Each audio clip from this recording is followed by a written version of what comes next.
Bonjour à tous, bonjour à tous, j'espère que vous allez bien. Bienvenue sur notre, session, de webinaire Ma Bonne Fée. Si vous m'entendez bien et si vous me voyez bien, mettez-moi un petit message dans le chat. Moi, je vois Mélanie, Ninon, Cathy, bienvenue, Sarah. On attend encore, quelques personnes. Vous avez, le temps d'aller vous chercher un petit thé, un petit café, un verre d'eau et de vous installer confortablement.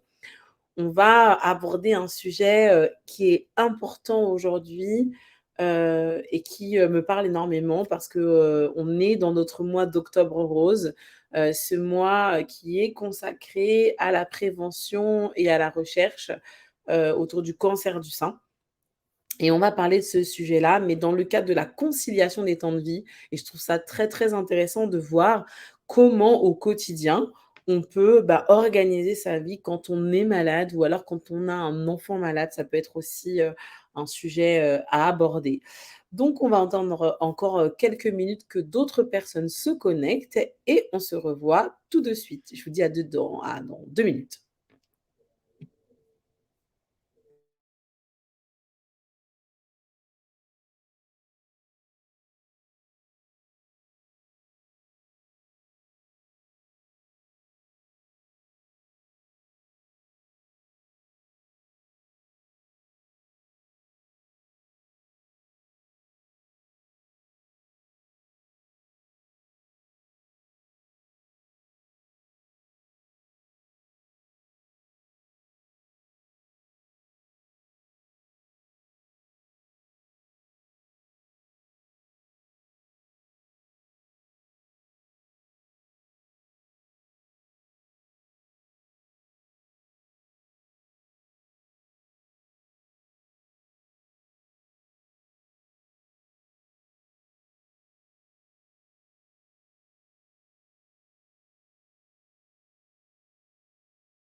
Eh bien, bonjour à tout le monde. Bonjour, bonjour. J'espère que vous allez bien. Voilà, on est sur notre webinaire, comment concilier vie pro et vie perso dans le cadre de la maladie. Parce que comme vous le savez, nous sommes dans notre mois d'Octobre rose qui est consacré à la prévention et à la recherche contre le cancer du sein. Et donc du coup, on va aborder de manière tout à fait large, parce qu'on ne va pas faire un focus spécialement sur le cancer du sein, mais comment en fait gérer son quotidien, quand on est malade, quand on travaille, quand on est parent. Donc on va aborder ça aujourd'hui. Je vous souhaite à tous et à toutes la bienvenue. Il y a Cathy, je crois, qui nous a rejoint. Donc bienvenue à tout le monde. Hop, OK. Je regarde, il y a pas mal de personnes qui sont inscrites et probablement qui vont nous rejoindre en cours. OK, hop. Eh bien, peut-être, que vous pourrez donc en fait, sur le chat, bien entendu, poser vos questions. Alors quand je serai en écran, quand je serai en full screen et ben, peut-être que je verrai plus vos questions, mais n'hésitez pas quand même à les laisser, sur, le chat, sur le fil de discussion et comme ça, à la fin, je pourrai prendre un temps pour répondre, à des questions si besoin. N'hésitez pas en tout cas. Là, je vais partager mon écran et vous me direz là aussi si tout est OK pour vous, si vous voyez bien mon écran. Hop, normalement ça s'ouvre tranquillement. Eh ben non, c'était pas celui-là, désolée. Hop, alors, ah voilà, il est là. J'avais pas cliqué sur le bon. Et alors, est-ce qu'il arrive? Et voilà, et là, on est sur le bon. OK. Est-ce que tout le monde voit bien mon écran? Normalement, ça doit être good.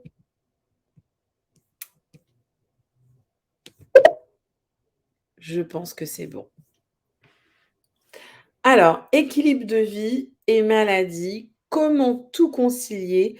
Comment lâcher prise? Encore une fois, je vous le dis, hein, on est dans un échange, voilà, donc vous pouvez tout à fait poser vos questions librement, que cela vous concerne ou que cela concerne quelqu'un que vous connaissez. N'hésitez pas, vraiment, n'hésitez pas. Donc là, on va parler de la conciliation des temps de vie. On va parler du fait d'être acteur de sa conciliation et puis après, on va passer à une partie qui s'appelle les conseils du coach. Peut-être que certains d'entre vous, vous avez déjà assisté à mes webinaires, donc vous allez entendre un petit peu les mêmes choses, mais on va inclure le fait justement de pouvoir gérer quand on est malade. Donc la conciliation des temps de vie, qu'est-ce que c'est? Avant ça, ce qui serait sympa que vous me mettiez dans le chat, c'est est-ce que vous avez des enfants? Quel âge ont-ils et quelle est votre problématique du moment? Est-ce que votre problématique, elle est liée complètement à la maladie? Vous, vous êtes malade, vous êtes en rémission peut-être, ou ça concerne quelqu'un que vous connaissez, ou tout simplement vous voulez prendre des informations sur le sujet et voilà, vous avez d'autres problématiques. Donc, mettez-moi des petits mots sur le chat si vous avez des enfants, quel poste vous occupez. Parfois, quand on est manager, et ben, c'est encore plus compliqué de gérer tout ça au quotidien parce que voilà, on a une charge de travail, une charge mentale, qui est un peu plus importante. Donc ça va me permettre un peu de situer le contexte et peut-être de pouvoir répondre de manière plus individualisée, de manière plus ciblée, à vos problématiques de vie parce qu'on sait que chaque situation est particulière, chaque situation est unique, même si certaines, se ressemblent. Donc sur la conciliation des temps de vie, qu'est-ce qu'on dit? On dit que c'est tout simplement l'harmonisation des 2 grandes sphères de la vie que sont la vie professionnelle et la vie privée. On parle généralement de ces 2 grandes sphères, il y en a d'autres, hein, qu'on évoque en coaching. Mais c'est ces 2 sphères-là, la vie professionnelle et la vie privée, qui sont, vraiment le socle de l'équilibre des temps de vie. Et quand ces 2 sphères, elles sont déséquilibrées, elles peuvent devenir source de fatigue psychologique, physique. Il peut y avoir aussi des conflits, ou du mal-être, hein, se sentir pas très, très bien, voilà, parce qu'en fait, on a une vie déséquilibrée et quand à ça s'ajoute la maladie, et ben, c'est davantage compliqué, d'où l'importance d'avoir un rythme de vie assez harmonieux. Et donc, il est essentiel de trouver l'équilibre entre les deux, au risque d'y laisser une partie de sa santé physique et mentale. Donc, on va tout de suite entrer dans le vif du sujet. Quels sont les impacts d'une mauvaise conciliation de vie? Qu'est-ce qui se passe? Qu'est-ce qui peut se passer quand, on a un déséquilibre des vies pro, vie perso? Eh bien, en 1er point, on peut avoir un ou plusieurs domaines de vie qui vont être lésés. C'est-à-dire que, dans votre vie, par exemple, parentale, si vous êtes, maman ou papa, voilà, avec une mauvaise conciliation de vie, on peut moins prendre de temps avec ses enfants ou moins prendre de temps pour son couple. Donc il y a toujours un domaine de vie qui est lésé et il y a des conséquences. Les conséquences, c'est que, par exemple, si vous avez des enfants adolescents, si vous êtes moins avec eux, potentiellement peuvent, voilà, avoir des fréquentations, voilà, moins recommandables, parce que vous avez moins l'œil donc voilà, susceptible de faire, des bêtises qu'on pourrait éviter si, voilà, on avait un équilibre de temps de vie qui nous permettait de passer plus de temps avec nos enfants. OK? En deuxième point, on va avoir un quotidien désorganisé. Voilà, quand on a une vie déséquilibrée, on a un quotidien désorganisé, on a du mal à faire les choses, à donner du sens, ou plutôt un rythme de vie, voilà, qui satisfait tout le monde, hein, on rentre à la maison après une journée d'école, de travail, il y a un temps de pause, on fait à manger et cetera et parfois, quand il y a un mauvais équilibre de vie, on rentre à la maison, il faut retravailler, le repas il est fait 2 heures après et cetera et ça, c'est effectivement pas, terrible. Alors, il y a des gens qui s'en sortent très, très bien comme ça, hein, mais la plupart du temps, on me dit: «Élodie, voilà, j'ai besoin d'avoir un petit peu plus d'organisation le soir quand je rentre à la maison». La culpabilité, ça, c'est quelque chose qui arrive très, très souvent. Je coach des, personnes tous les jours et encore ce matin. sur un autre webinaire où on me disait: «Bah, moi, je passe pas suffisamment de temps avec mes enfants et vraiment ça me rend malade», ou d'autres qui disaient: «Beh, moi, j'arrive pas à faire une cuisine de qualité, parce que, bah, voilà, j'ai pas le temps, donc je fais des trucs vite fait» et donc en fait, cette culpabilité, elle crée une mauvaise énergie qui va bloquer le changement. Parce que quand on est, un peu, dans la culpabilité, qu'on n'est pas très bien et cetera et ben, en fait, on a du mal à être dans cette énergie positive qui nous permet de regarder les choses avec objectivité et de se dire: «OK, bon là, il faut que j'apporte un petit peu de changement. Allez, je me retrousse les manches et j'y vais». OK? On a également une augmentation des risques psychosociaux, de la santé avec une santé mentale fragilisée. Pourquoi? Parce que si vous êtes très impacté par votre désorganisation, votre manque d'équilibre vie pro, vie perso, ben, ça va générer du stress. Le stress qui n'est pas traité peut générer de la charge mentale et la charge mentale, quand elle est là, quand on est épuisé, quand on a plein de choses dans la tête, qu'on a l'impression qu'on n'arrive plus à gérer, qu'on se sent débordé, bah, on est débordé à la maison, puis on commence à être déconcentré au travail, moins productif et puis petit à petit, bah, c'est la boule au ventre pour venir au boulot parce qu'en plus, il y a du stress au travail et oui, ça arrive et donc on peut tomber dans le burn-out. Donc là, je vous fais, hein, vraiment, le schéma un petit peu catastrophe, mais on fait attention parce que dans, le déséquilibre vie pro, vie perso, il y a des risques d'augmentation, voilà, de la santé mentale, qui se fragilise. Donc fatigue psychologique forcément, sensation de mal-être, dégradation de la qualité de vie. Vous rentrez à la maison, c'est tendu, vous criez sur les enfants, le mari n'a pas compris, la femme elle est pas contente et cetera. Donc dégradation de la qualité de vie. Une conséquence sur la performance au travail, on vient d'en parler et puis des relations personnelles et professionnelles altérées, forcément. Parce que plus vous êtes fatigué, plus vous êtes irrité, irritable, avec une, moins bonne gestion de vos émotions, plus ça a une incidence forcément sur, la qualité de vos relations avec, votre famille, vos enfants, vos collègues. Donc en fait, c'est important, hem, que cette conciliation vie pro, vie perso, elle soit harmonieuse pour vous, vraiment. Et comment est-ce qu'on va faire pour la rendre harmonieuse? Eh bien, on va être acteur de sa conciliation. Ça veut dire qu'on va, avec les réalités du quotidien, essayer de trouver une gestion parfaite. Donc, dans les réalités parentales, si vous êtes parent, vous le savez, il faut apprendre à gérer le quotidien, hem, faire les courses, aller chercher ses enfants à l'école, organiser l'anniversaire, être peut-être accompagnant, pour une sortie, scolaire et cetera. C'est le quotidien et cetera, OK? Gérer la maison, le foyer.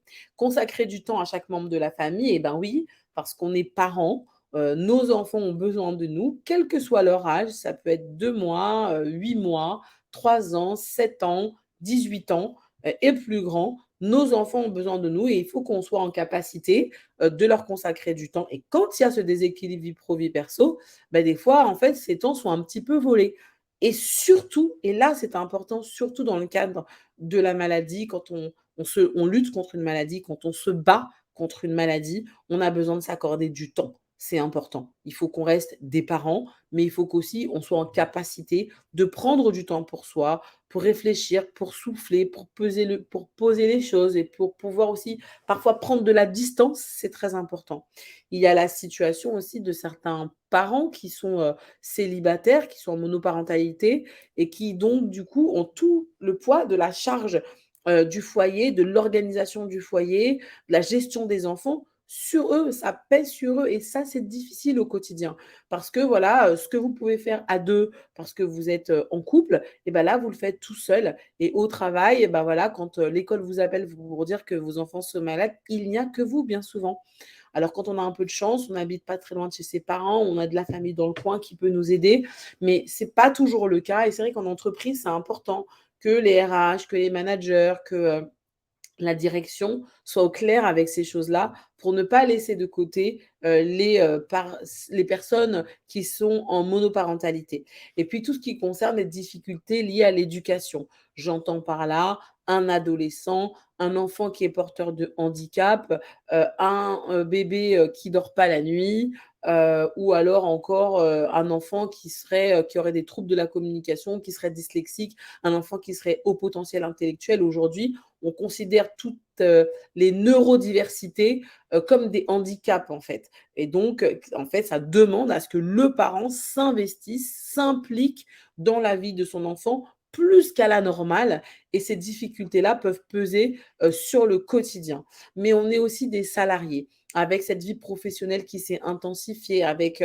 le covid qui est venu et qui a, demandé, en tout cas c'était de fait, hein, et c'était, sur toute la terre, c'était, partout dans le monde, voilà, des entreprises qui avaient besoin de rester, compétitives, avec un niveau économique, voilà, qui permettait de faire vivre tout le monde, et donc on a demandé aux salariés d'être plus performants, d'être plus productifs, voilà, de tout donner, de travailler souvent en effectif réduit. Donc la charge de travail de 2 personnes tombe sur une seule personne. Ça demande une grande disponibilité psychique, ça demande vraiment d'être hyper, efficace, de pas perdre de temps, hein, dans sa journée pour que les dossiers soient traités, que les choses soient faites, et aussi d'un point de vue personnel, on aime notre travail, hein, on est bien dans ce qu'on fait, on a envie que ça se passe bien, on a envie de boucler nos dossiers parce que c'est aussi pour ça qu'on est payé, c'est aussi ce qui nous plaît, d'accord? Atteindre nos objectifs, effectuer, nos missions au quotidien, voilà, c'est important pour nous. Mais cela génère quand même du stress. Ça génère du stress parce que de la même manière que vous allez gérer votre quotidien familial, courir à droite à gauche avant que, voilà, le magasin ne ferme et avant que le centre de loisirs ne ferme pour aller chercher le petit dernier, et cetera. Voilà, c'est de la course, et même si le stress, on ne le sent pas toujours, bien souvent, il est là et il se manifeste à un moment donné sous forme de charge mentale. Donc, qu'est-ce que c'est que la charge mentale? On a une définition, sociologique domestique qui est l'ensemble des tâches implicites et invisibles qui vous permettent de gérer, un foyer et qui sont exécutées quotidiennement. Qu'est-ce que ça veut dire? Je pense à des choses que je dois faire. C'est invisible de vous dire: «OK, quand je vais rentrer, j'ai une lessive, mais après, il faut que j'y pense, aller toquer chez ma voisine parce qu'elle m'avait demandé un coup de main pour telle chose.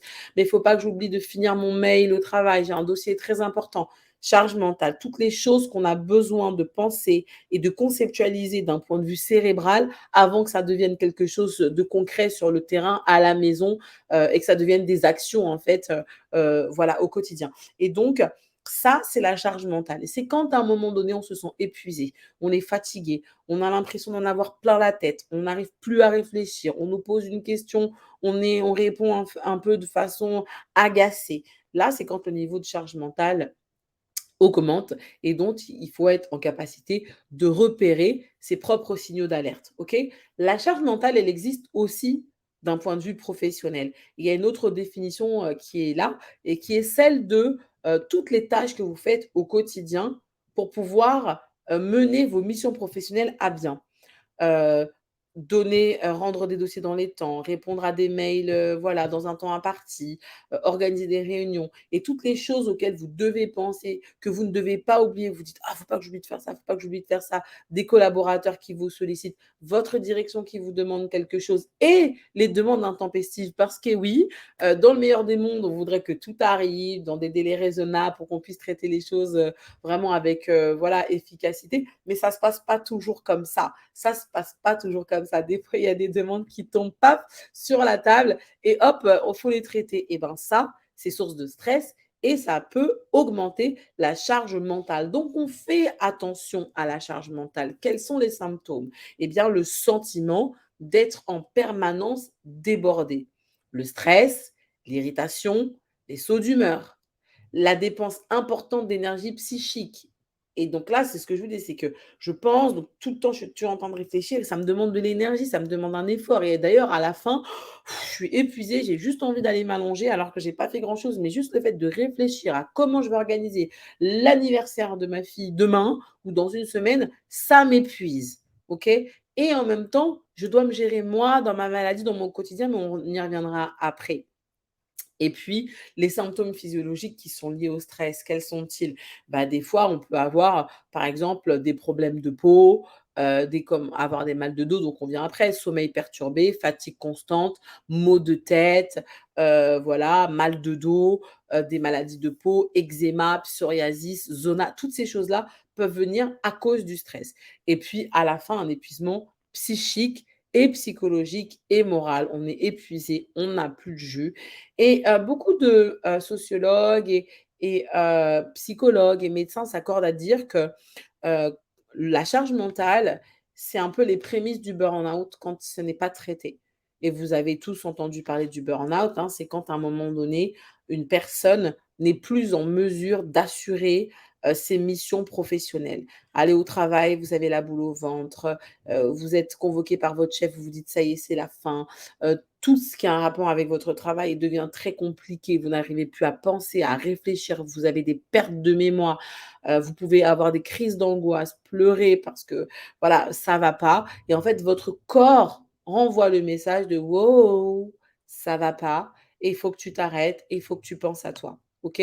Donc on fait très attention à cela et pour pouvoir faire attention à cela, eh bien, on va respecter son écologie. En coaching, l'écologie, c'est pas, au sens environnemental, prendre soin de la planète et avoir des gestes écolos. C'est plutôt avoir des gestes écolos envers soi-même et c'est le fait de respecter ses besoins, de fixer des limites protectrices dans les décisions qu'on prend.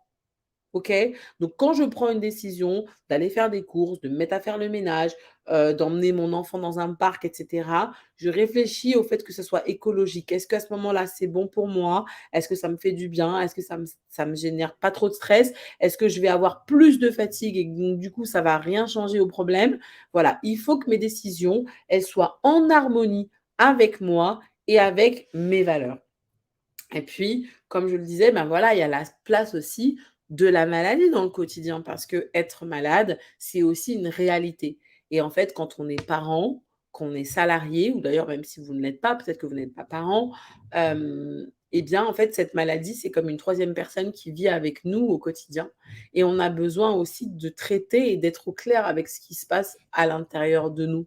Donc, dans cette réalité quotidienne, en plus de tout ce qu'on s'est dit, eh ben, il y a les traitements et les soins réguliers qu'il faut donc du coup, qui viennent, hein, s'insérer complètement dans notre vie de tous les jours. Alors certaines personnes ont pu, continuer, à aller travailler et donc, ont des traitements, donc ça vient un peu bousculer les agendas. D'autres ont dû se mettre en arrêt maladie, d'autres, sont, absents, sont à mi-temps, pour pouvoir, être traités en mi-temps thérapeutique et cetera.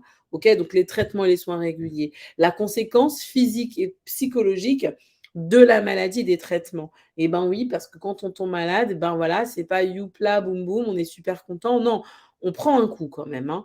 On prend un coup. Donc en fait, cette annonce de la maladie, la présence de la maladie, ça met parfois, un coup au moral et les traitements aussi peuvent avoir une incidence. Donc il faut vraiment être conscient de tout ça et se dire que, bah, comment est-ce que je vais faire pour tout de même garder un équilibre, de vie, heu, parce que je suis parent, parce que je suis mariée, parce que la vie continue, parce que je veux me battre aussi et que du coup la maladie ne peut pas prendre toute la place. Elle a sa place, elle est là, on se bat contre cette maladie, mais elle ne doit pas prendre toute la place. Je dois continuer à me projeter, à vivre, à faire des projets, à garder un équilibre important pour ne pas que cette maladie, ben voilà, vienne empiéter sur la vie de mes enfants, de mon conjoint, des personnes qui sont autour de moi.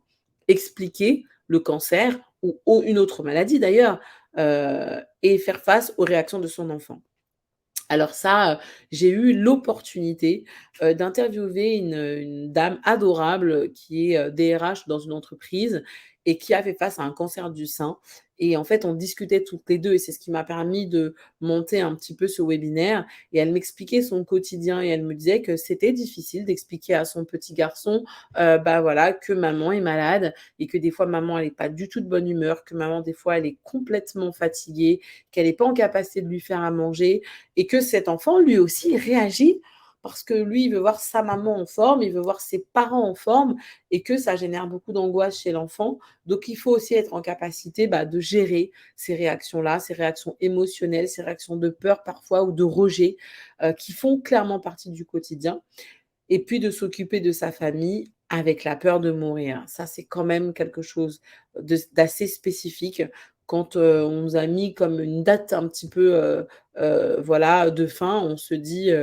bah, «Qu'est-ce que ça veut dire, en fait? Est-ce que ça sert encore que je fasse quelque chose?»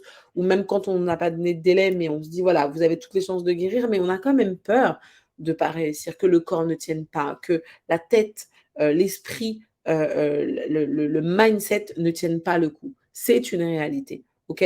Donc en fait, on doit s'interroger sur toutes ces choses et réfléchir à l'impact que ça peut avoir sur notre vie de tous les jours. Et puis il y a aussi, parce que c'est important d'en parler, tous ces parents, tous ces papas, toutes ces mamans qui prennent soin d'un enfant malade et hospitalisé, par exemple. C'est pas facile. Il y a les traitements et les soins quotidiens à la maison ou à l'hôpital, les allers-retours en hôpital de jour, et cetera. C'est pas simple, d'accord? Et ça, il faut organiser sa vie professionnelle quand on travaille, quand on est un parent, qui a un enfant, porteur de handicap ou, qui a contracté une maladie, ça bouscule le quotidien. Vous ne pouvez plus aller travailler, comme vous le faisiez, 9-18, non. À un moment donné, il y a des rendez-vous, ça tombe en plein milieu de journée, donc c'est une réalité. La maladie aussi qui dicte le rythme de vie, les menus parfois à manger, les loisirs, quand il y a certaines choses qu'on peut plus faire parce qu'on est malade, qu'on ne peut plus manger parce qu'on est malade, c'est pas simple. Faire le choix d'arrêter de travailler aussi. Beaucoup de parents, prennent ce congé. Alors, on a des entreprises qui sont très tournées vers les salariés et qui accompagnent sur ces moments de fragilité, comme le fait Ma Bonne Fée d'ailleurs, en se disant: «Bon, bah, voilà, un salarié qui se retrouve avec un enfant malade, nous, on lui donne tant de mois de congé avec peut-être voilà, une compensation financière ou, un fonds de solidarité qui est là justement pour aider et soutenir cette famille qui passe par un moment difficile». Et puis surtout, surtout, surtout permettre à son enfant de poursuivre sa scolarité. C'est pas toujours simple, mais dans la majeure partie des cas, ça se fait, sous une autre forme. L'enfant, des fois, ne va plus à l'école, mais il va avoir un précepteur à l'hôpital, à la maison, et cetera. Et tout ça, ce sont des choses qui clairement pèsent sur notre quotidien, mais qui ont besoin d'être, voilà, mises en avant pour se dire: «OK, comment je peux faire pour mieux gérer au quotidien?» Comment je me sens déjà? Comment je me situe entre celui qui va être le parent malade ou celui qui est parent et dont l'enfant est malade? Comment je me situe? Comment je vis tout ça? Vous pouvez, si c'est votre cas, témoigner, hein, sur le chat, mettre des mots ou donner des conseils, des astuces, de choses que vous avez mis en place pour mieux organiser votre quotidien. Parce que c'est toujours bien quand on a des retours d'expérience de personnes qui sont passées par là ou qui passent par là et qui peuvent, voilà, bah, aider quelqu'un d'autre qui a pas vu les choses sous cet angle. C'est important qu'on s'aide entre nous. Donc là, les conseils du coach, ça va être, bah, de faire un constat sur comment je me sens aujourd'hui, quelle va être mon urgence et de quoi ai-je besoin. Ces questions, elles sont importantes et vous devez vous les poser pour pouvoir vous dire: «OK, l'important aujourd'hui dans le cas dans lequel je suis, de la maladie, de la rémission, avec mon état de fatigue physique et cetera, mon urgence, c'est ça» et c'est sur cette base-là qu'on va travailler. C'est sur cette base-là, il y a que ça qu'on va regarder, votre urgence et votre besoin d'aujourd'hui. Donc, la plupart du temps, je propose, j'aime bien cet exercice, peut-être que certaines personnes connectées le connaissent, qui est la roue des domaines de vie, qui nous sert notamment à identifier les domaines de notre vie qui sont à équilibrer ou rééquilibrer. Donc, en coaching, on parle de 5 domaines de vie: la vie professionnelle, la vie sociale, le temps personnel, la vie parentale. Si vous n'avez pas d'enfant, bah, ça va être la vie familiale au sens large, hein, parents, beaux-parents, conjoints, frères, sœurs, et cetera, enfin toutes les personnes qui composent votre sphère familiale et puis la vie de couple. Et l'idée, ça va être de faire cet exercice tranquillement. Vous pouvez le faire maintenant, vous pouvez le faire plus tard, en dessinant un premier cercle, en vous demandant, ben, aujourd'hui, quelle part j'accorde à ma vie de couple? Quelle place prend ma vie sociale? Quel temps je m'accorde à moi? Ça va vous donner ce diagramme, hein, comme, vous l'avez là, sur le PowerPoint, mais un diagramme qui vous correspond, en fait, qui répond à la question que je vous pose à vous personnellement. Quelle place prend votre vie, professionnelle? Et aussi, on pourrait rajouter heu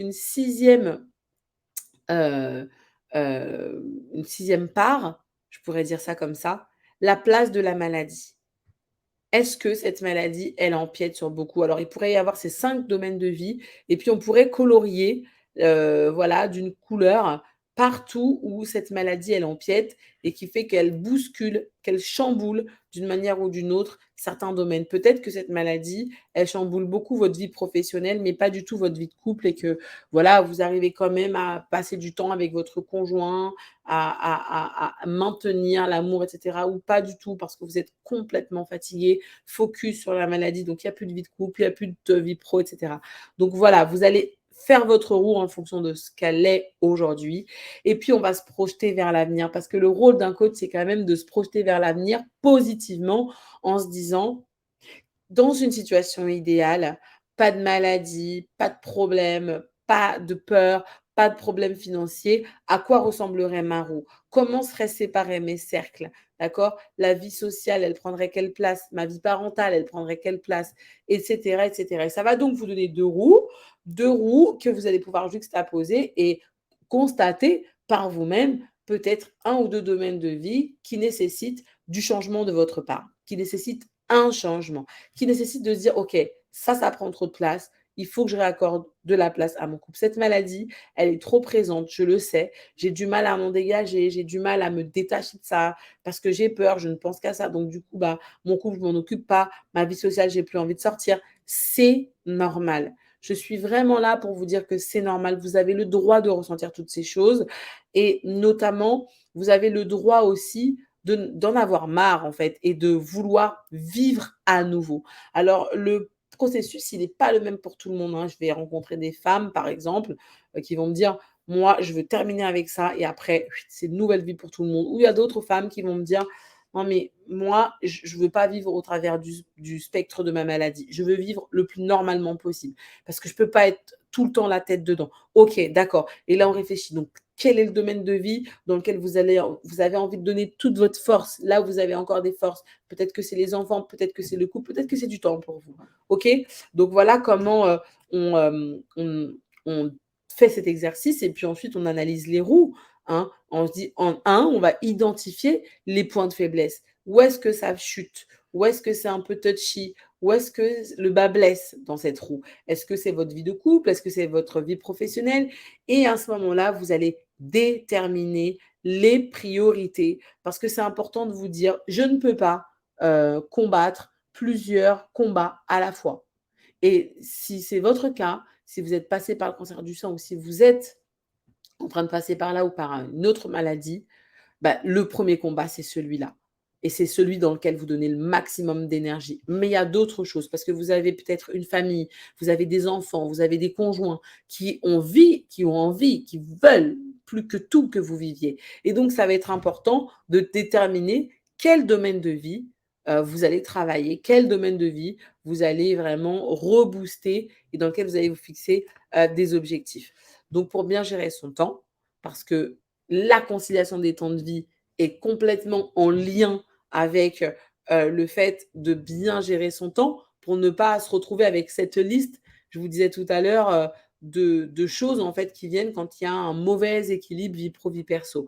On a la to do list qui est de la liste des tâches, qui est une liste à faire une fois par jour ou une fois par semaine avec quelques tâches, hein. On ne fait pas une liste, sur une feuille, A4 recto verso.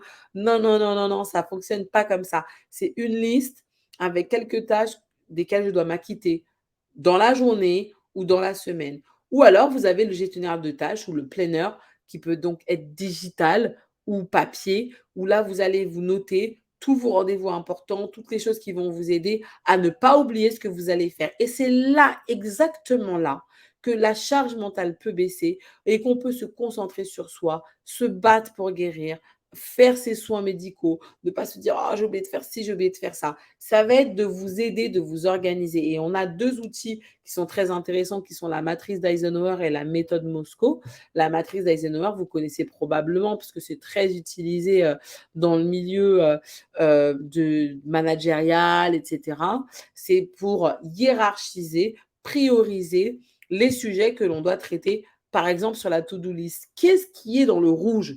C'est ce qui est important et urgent. Et ce qui est important et urgent, c'est ce qui est à traiter en priorité. OK? Et dans le bleu, on a ce qui est non important et non urgent. Et ça, c'est ce qui est à abandonner. Par exemple, je rentre chez moi, je suis très maniaque j'ai besoin de faire un ménage, voilà, alors que j'ai 1 heure pour me reposer avant d'aller chercher mon fils à l'école. Dans une décision non écologique, comme on parlait tout à l'heure, je vais le faire maintenant en me disant: «Comme ça, je serai tranquille». Sauf que je suis fatiguée, j'ai envie de me reposer et je ne dois pas me mettre la pression en me disant: «Bah, fais ce ménage, fais ce linge». Donc dans les fois où parce que ça m'est arrivé bien entendu, où je me suis dit: «Allez, je le fais», je regarde l'heure passer et après je suis vraiment mais déçue de moi en me disant: «Mais regarde, tu viens de louper 1 heure à faire la vaisselle, à nettoyer ton évier. Est-ce que c'était urgent de le faire là, maintenant?» Eh bien non et c'est là que vous allez lâcher prise. Sur ces sujets-là que vous allez vous dire: «OK, ça, c'est pas important que je le fasse tout de suite». Par contre, si vous avez une valeur propreté, ordre, rangement qui est très, très forte parce que c'est important pour vous finalement, c'est important pour vous que ça soit propre autour de vous et ben, bon, OK, donc ça va être quelque chose qui va être à planifier, d'accord? Ça va pas être quelque chose qui sera traité en priorité numéro un. Vous serez dans le cadran jaune. Pour vous, c'est important, mais c'est pas urgent, donc c'est à planifier, OK? Et puis après, on a la méthode Moscow qui est une méthode, similaire à la matrice d'Eisenhower, mais avec des intitulés différents, hein. C'est une méthode qui est plus utilisée dans les milieux anglo-saxons, c'est pour ça que vous avez une terminologie en anglais, mais vous avez la traduction dans les cadrans jaunes. Le must have, c'est ce qui va être indispensable. Vous devez le faire. Vous devez le faire. Ça, c'est le must have. OK? C'est l'indispensable. Et puis le should have, c'est quand c'est utile, mais que c'est pas vital. Après, on a le should have, bon, ça n'existe pas en anglais, mais c'était pour un peu décliner la méthode Moscow déclinée comme ça. C'est ce qui est confortable, mais qui n'est pas essentiel. Et puis won't have, ce qui est bien, mais impossible d'avoir. Donc, dans ces cases-là, il y a peut-être des choses que je peux mettre pour justement mieux hiérarchiser et permettre à mon quotidien de retrouver un équilibre presque parfait. Et puis après, on va travailler à se fixer des objectifs parce que le but, c'est quand même ça. Vous vous êtes connecté sur la plateforme Ma Bonne Fée pour suivre ce webinaire en vous disant, OK, conciliation, vie pro, vie personnelle, étant malade, pas mal. Eh bien, j'ai envie de vous dire, il faut vous fixer des objectifs, se mettre en action et enclencher une démarche de changement en vous posant des questions. Qu'est-ce qui ne va plus aujourd'hui? OK? Et sur quoi ai-je un pouvoir d'action? Il y a des choses sur lesquelles vous ne pouvez pas agir. Vous ne pouvez pas agir sur la météo, vous ne pouvez pas agir sur la culture d'entreprise de votre entreprise, sauf si vous êtes le DG. Donc, les choses, elles sont telles qu'elles sont. Par contre, la coach que je suis va vous dire, allez, là, on se concentre sur l'essentiel, on se concentre sur ce sur quoi vous avez un pouvoir d'action. Changer de travail, prendre soin de vous, aller courir, on verra tout ça tout à l'heure. Donc, on choisit un ou deux objectifs, on dresse un plan d'action en se disant, bon, bah, pour atteindre cet objectif, je vais faire telle chose, tel jour, telle date et pendant tant de temps. OK? Et c'est ce qui nous rappelle les objectifs SMART. C'est spécifique, mesurable, atteignable, réalisable et posé, pardon, excusez-moi, sur une échelle de temps. Je dois toujours me dire, OK, dans mon plan d'action, mon but, c'est de passer du temps avec mon fils. Techniquement, c'est le lundi que c'est plus simple. Je peux le récupérer tous les lundis à 16h30. Ouais, ça le fait. Et quand on arrive à la maison, pas de portable, pas de télé, je suis avec lui. Vous voyez, c'est spécifique, c'est mesurable, c'est atteignable parce qu'en fait, dans mon quotidien, je peux le faire. Je ne me mets pas en difficulté pour pouvoir dire après à mon boss: «Ah bah, je suis pas là tous les matins ou toutes les après-midi parce qu'en fait, il faut que j'aille chercher mon enfant à l'école». Ah non, ça ne se passe pas comme ça. On pose un objectif qui est smart. Et puis, l'important de prendre soin de soi quand on n'est pas malade, mais davantage quand on est malade. Accepter le challenge pour mieux vivre la maladie. Qu'est-ce que ça veut dire accepter le challenge? C'est se dire: «OK, je suis malade. C'était peut-être dur à entendre, j'avais peut-être pas envie de savoir ça. J'ai demandé à personne pour vivre ça. Voilà, c'est la vie». Mais le fait d'accepter que ça arrive va, vraiment, vous permettre de mieux vivre la maladie et de développer votre résilience. La résilience, c'est la capacité à se relever d'un traumatisme du passé, d'une blessure, de quelque chose de difficile. Donc du coup, si vous activez si vous acceptez plutôt le challenge en vous disant: «OK, bon, bah, de toute façon, la maladie, elle est là et je me fais soigner par des médecins et voilà, ça va aller le mieux possible». Ainsi, bah, vous faites preuve de résilience. Vous vous dites: «OK, bah, je vis ça, mais je sais que je peux m'en sortir» et cette résilience, elle va vous aider. Elle va vraiment vous aider à vous sentir mieux, plus forte, plus fort, plus efficient, plus efficace, debout. Ça sera moins difficile parce que tout commence par la pensée. Est-ce que vous savez qu'on est traversé par 60 000 pensées par jour? C'est incroyable. J'ai fait un webinaire il y a quelques temps sur la gestion des émotions et j'expliquais comment fonctionne le cerveau.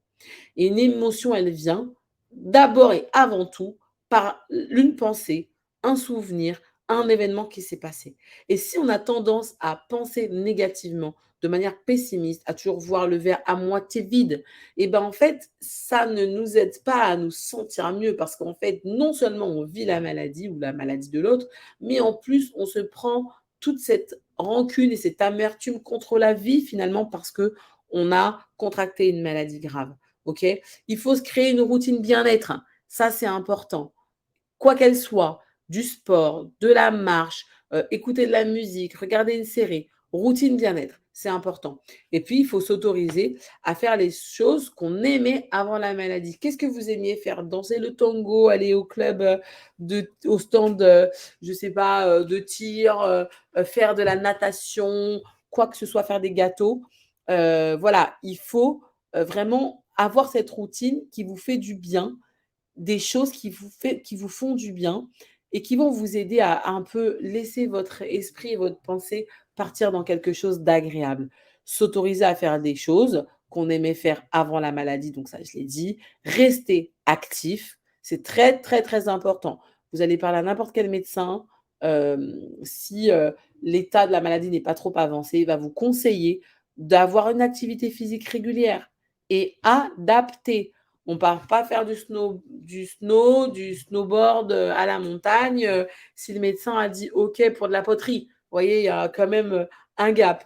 Donc du coup, restez quand même actif, des activités physiques adaptées et trouver un espace de parole sécurisant. C'est vraiment important. Pourquoi? Parce que, bah, des fois, on n'a pas envie de parler à son conjoint. Des fois, on n'a pas envie de parler à sa femme. Des fois, les enfants, on se dit: «Je ne vais pas lui mettre ça sur le dos, enfin, il est trop petit, c'est pas de leur âge, il faut les préserver». Mais vous, vous avez quand même besoin de parler à quelqu'un. La personne qui est malade, elle a besoin de parler à quelqu'un. Alors, vous allez trouver des groupes de parole, vous allez trouver des fois des gens sur les réseaux sociaux qui sont passés par là, avec qui vous allez pouvoir en discuter, mais aussi sur votre lieu de travail. Figurez-vous que vous pouvez tout à fait faire appel à votre directrice des ressources humaines ou à votre manager pour évoquer le sujet. Voilà, on arrive sur la fin de notre présentation. Finalement, j'ai envie de vous dire que décision plus organisation égale équilibre. Que vous soyez malade ou non, le fait de prendre la décision, de faire en sorte que les choses aillent mieux à la maison, ça va vous permettre de vous organiser et ça va vous apporter l'équilibre dont vous avez besoin. On fait un constat objectif de la situation et on se pose les bonnes questions. On va définir également nos priorités en fonction des 2 roues, n'est-ce pas? Et on va se concentrer sur l'essentiel. Puis, on va se fixer des objectifs atteignables et facilement actionnables dans le quotidien. On va se focaliser sur ce qui va bien. Ça, c'est important. On se focalise sur ce qui va bien, quel que soit l'état de la maladie, et on déculpabilise. OK? Et puis, à la fin, mettre des mots MOT sur des mots MAUX parce que je pense que c'est important de verbaliser comment on se sent à l'intérieur. C'est très important. Les gens ne peuvent pas le deviner. Si vous êtes la seule personne dans votre famille à avoir contracté cette maladie, personne alors ne peut vous comprendre parce que vous allez expliquer des choses qui sont pour eux un peu nébuleuses. D'accord? Donc, c'est important de trouver la personne de confiance avec laquelle vous allez pouvoir parler et échanger du sujet, faire peut-être des projets. Et d'ailleurs, j'ai une petite surprise pour vous qui êtes connectés. Vous allez pouvoir bénéficier d'une heure de coaching gratuite avec moi. Je vais vous mettre tout à l'heure un lien dans le chat. Comme ça, si vous avez envie de parler, besoin de parler parce que vous avez absolument la nécessité d'aborder ces sujets, de mettre des mots pour vous sentir un peu plus légère, c'est important. Vous allez pouvoir le faire. Lâcher prise, lâcher prise.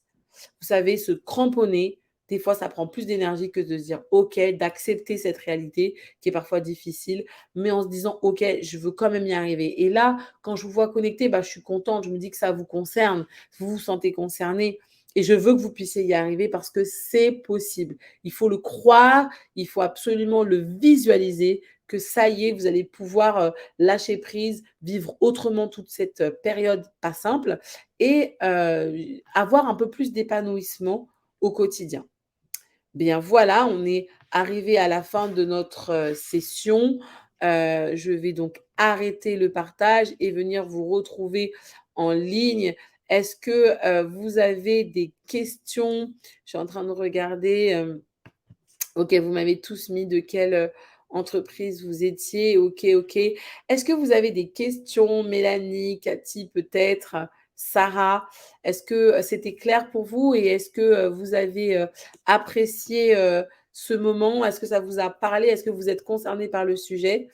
On a Mélanie qui a partagé le fait qu'elle avait 2 enfants de 20 mois et de 5 ans, qui a été responsable RH et elle-même dans une situation de maladie. Ça serait intéressant de savoir si vous travaillez encore, Mélanie. Mais oui, en effet, j'espère que ça vous a parlé ce que je vous ai dit parce que ça doit être votre quotidien et en fait, les outils que je vous ai donnés peuvent vraiment changer des petites choses, mais cette petite chose plus cette petite chose, ça peut tout changer et il faut vraiment regarder ça de cette manière-là, sous cet angle-là. Qu'est-ce que je peux faire pour améliorer mon quotidien pour que ça soit plus facile? Ne jamais, hésiter à demander de l'aide en se disant: «J'ai honte, je le sens pas, j'ai pas envie que tout le monde le sache» et cetera. Ouais, mais nous, on a envie que vous guérissiez, en fait. Nous, on a envie que vous vous en sortiez. Donc, que vous demandiez à quelqu'un, ça, voilà, on a envie de dire, OK, demandez de l'aide, il n'y a aucun problème. Sarah qui dit, bon courage, Mélanie, je suis DRH, 4 enfants. OK. Je crois avoir sacrifié ma vie de femme, de mère, de conjointe pour mon travail. Maintenant, je souhaite me préserver. Ma direction me lâche. OK, Sarah. Alors ça, c'est un tout autre sujet, mais alors, comme je le comprends. Et surtout, en fait, en tant que femme, alors là, on n'est que entre filles, du coup, parfois, on a tendance à tout donner parce qu'en fait, c'est vraiment une caractéristique de la femme. On aime son travail, on donne tout et à un moment donné, on est débordé, il se passe des choses, hein, on a la vie, professionnelle, on a la vie personnelle, il peut y avoir des séparations, il peut y avoir un divorce, il peut y avoir une maladie qui arrive et qu'est-ce qu'on fait dans ces moments-là? On a besoin d'être soutenu par son entreprise et vraiment et j'insiste sur le fait que c'est aussi pour ça, c'est la raison d'être de Ma Bonne Fée. On accompagne sur les périodes de fragilité parce que parfois la direction, même la RH, elle peut pas, elle seule ou elle, avec toute son équipe, gérer tous ces sujets. Et en fait, nous, on a donc un groupe d'experts, éducateurs spécialisés, coachs, psychologues, etc., qui peuvent accompagner sur des sujets assistantes sociales pour tous les sujets administratifs, quels qu'ils soient. On accompagne aussi sur la gestion du budget. Et en fait, c'est vraiment des sujets importants. Aujourd'hui, on le sait, et vous, vous êtes RH toutes les deux. Heu vous savez qu'aujourd'hui, l'employeur, il a obligation, en fait, de mettre des dispositifs en place pour que son salarié et tous les collaborateurs arrivent à bien concilier vie professionnelle et vie personnelle. Aujourd'hui, c'est dans les textes de loi, hein. C'est vraiment une obligation légale aujourd'hui. Donc voilà. Donc merci Sarah pour précision. OK, maladie auto-immune, OK, que j'ai depuis longtemps. OK, OK. Oui, ça a été, ce qui a été évoqué me parle. On passe, au-dessus de sa fatigue pour être au niveau de ses collègues en bonne santé. Mais c'est tellement vrai ce que vous dites. Alors moi, pour la petite histoire, j'ai un petit garçon de 8 ans et en fait, on habite dans une ville très, très agréable, un peu, je dirais pas huppée, mais voilà, avec, beaucoup de cadres et cetera et en fait, eh ben, il fallait que mon fils fasse au moins 3 activités, extrascolaires parce que sinon, voilà, on n'est pas il en avait 2, c'était déjà pas mal, et en fait, on se met la pression. Il faut qu'il fasse des activités, il faut que je cuisine, il faut que je fasse du bio et on a mangé du McDo 2 fois de suite, cette semaine ou du fast-food. Et en fait, non, en fait. Non, là, on doit dire: «OK, stop, de quoi j'ai envie? À quoi j'ai envie que ressemble ma vie?» Et c'est là qu'on va pouvoir être plus en phase avec soi-même, plus en harmonie avec soi-même. Donc avec grand plaisir, Mélanie et Sarah, je vais vous mettre le lien, sur lequel, vous allez pouvoir prendre un rendez-vous de coaching avec moi et c'est offert par Ma Bonne Fée justement pour que vous puissiez, tester, nos services et c'est avec beaucoup de fierté, que je vous le mets. Donc voilà, vous allez pouvoir, prendre un rendez-vous avec moi en cliquant sur le lien. On pourra parler de tout et de rien. Ça peut être, comment dire? Un rendez-vous, de coaching pour parler de votre vie professionnelle ou de votre vie personnelle ou de votre vie de maman, peu importe le sujet. En coaching, on peut vraiment tout aborder. Alors Sarah, nous dit: «Suite à un AVC sur lieu du travail, puis AIT, infarctus, OK. J'ai eu une PSP, donc paralysie, OK. 14 à 15 ans de vie, OK. J'ai 45 ans. Je l'ai enfin dit à mon employeur qui, très maladroitement, m'a fait part de sa déception. Ouais, ça, c'est pas simple à encaisser, mais on le voit. Alors, moi-même, je n'ai pas eu de maladie, mais je suis passée par un burn-out. Et donc, pour la petite histoire, j'ai été directrice de crèche pendant 12 ans. J'ai travaillé dans le secteur de la petite enfance pendant 14 ans et j'ai tout donné, hein. J'étais tout le temps, je pouvais faire des horaires à rallonge. C'était pas un problème pour moi de rester quand la crèche était fermée pour mettre des projets en place, etc. Et ben, quand j'ai eu mon burn-out, personne n'a compris de quoi je parlais, hein. Je dis que j'avais un burn-out et on me dit: «Vous avez eu un?» «Oui, ben, vous êtes fatiguée, enfin, faut vous reposer». Non, en fait, là, je vais très, très mal. Donc parfois, la direction n'entend pas. Et là, c'est toute l'importance de sensibiliser. Donc de faire appel à des professionnels qui vont pouvoir sensibiliser la direction, les managers, puis les salariés sur la question de la charge mentale, de l'épuisement professionnel, du burn-out, de la maladie. Comment on gère un salarié qui est malade? Il a envie de vivre sa vie normalement, il n'a pas envie d'être mis, de côté. Il n'a pas forcément tout de suite envie de faire un dossier MDPH. Enfin, je veux dire, il veut aussi des fois vivre une vie des plus normales et en fait, ce salarié-là, il a besoin d'être accompagné. Donc vraiment, je vous encourage à prendre rendez-vous, avec moi pour une séance de coaching. On aura l'occasion d'échanger. Si ça vous fait plaisir, moi, ça me fait plaisir. En tout cas, j'espère que vous avez passé un bon temps. Merci pour, votre participation. Merci pour les échanges. Merci Sarah, de vous être confiée. C'est top.